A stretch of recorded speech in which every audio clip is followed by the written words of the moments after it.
Imagine for a second you work for a supercar magazine and someone says to you, "You drive too many supercars." Now you're probably imagining yourself replying, okay? But when an SCD member said just that to us, we decided to hear him out. "Why don't you come and drive my Hummer H1?" he asked. "You'll have a right laugh." And not being one to turn down a drive in anything remotely interesting, here we are.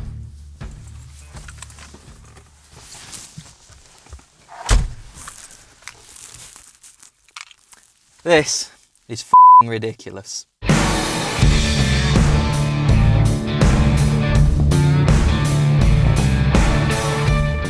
So, Hummer H1, tiny roads around Nottingham. Let's do this.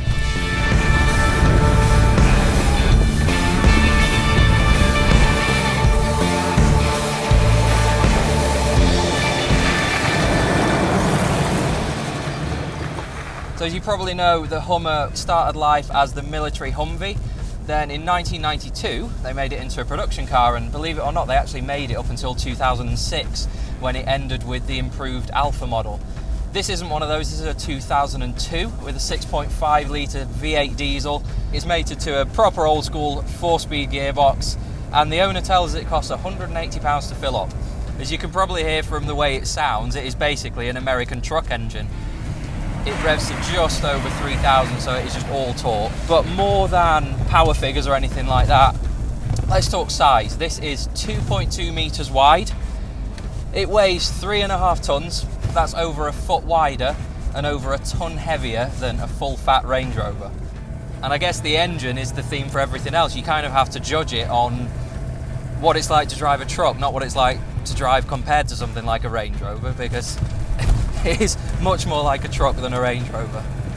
It's just so wide, I can't even reach the passenger seat over there, but there actually isn't that much room. They haven't really taken out much of the military utilitarian feel with the production version. It is pretty basic in here, although the owners had it trimmed in leather with green stitching. It's not refined, it's not comfortable. What it is, it's just a hilarious thing to be in. We've just been driving through the woods here, and anything you see, you're just like, just drive over it. Why not? Right, let's try a bit of full throttle through this puddle, shall we? You don't even feel the puddles. It's not fast, don't get me wrong. But I'm not sure I'd really want it to be fast, because it is a lot of car to stop. And when you do stop, the car just sort of rocks backwards and forwards.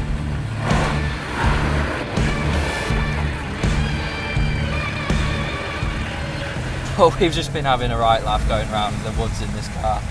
Oh, and there's another car coming the other way. Pretty scared. I'm not often intimidated by cars, like supercars, whatever. I'm happy to drive any of them. They don't really scare you too much when you get used to them. When we opened the garage door and saw this, I was just like, oh no.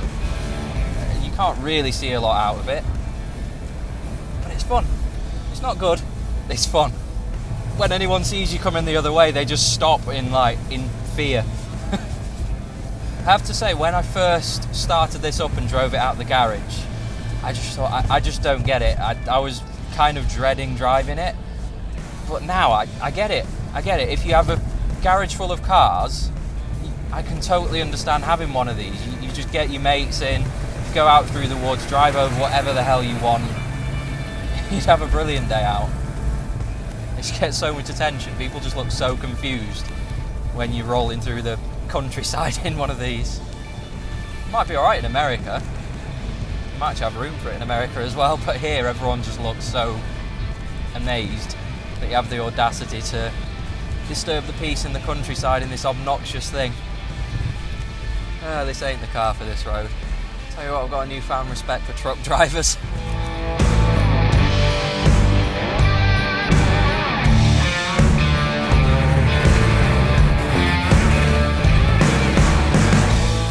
Honestly, when I first saw the Hummer and moved it out of the garage, I didn't get it. Sure, it looks cool, but I thought that was its only use, a visual piece to have in the garage, well, because you can. A couple of hours and a lot of laughs later, I get it.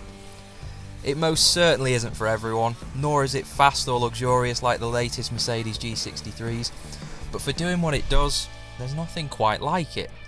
Now I'm sure normal service will be resumed next time, and you'll all be telling me how I don't have a real job again, but I'm glad I stepped out of my comfort zone, as I was genuinely surprised by how much I enjoyed the Hummer.